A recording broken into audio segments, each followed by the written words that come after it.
അനധികൃത സ്വത്ത് സമ്പാദന പരാതിയിൽ ADGP MR അജിത് കുമാറിന് ക്ലീൻ ചീറ്റ് നൽകിയ റിപ്പോർട്ടിന്റെ ഒറിജിനൽ ഹാജരാക്കണമെന്ന് തിരുവനന്തപുരം വിജിലൻസ് കോടതി.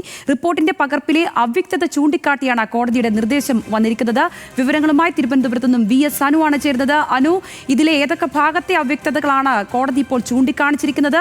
എപ്പോഴേക്കുമാണ് ഇതിന്റെ റിപ്പോർട്ട് വിശദമായി സമർപ്പിക്കാൻ കോടതി പറഞ്ഞിരിക്കുന്നത്? മറ്റു വിശദാംശങ്ങൾ എന്തെല്ലാമാണ്?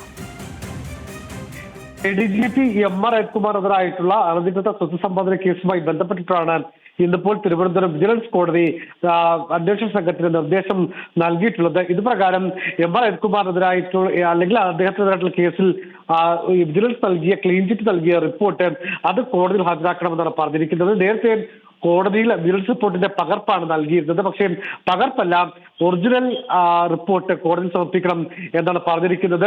മാത്രമല്ല, ഈ നിലവിൽ നൽകിയ റിപ്പോർട്ടിൽ ചില അവ്യക്തതകൾ ഉണ്ട് എന്ന് കോടതി വാക്കാൽ പരാമർശം നടത്തുകയും ചെയ്തു. 16-ന് ഉത്തരവ് പറയാനും തീരുമാനമായിട്ടുണ്ട്. ശരി അനു.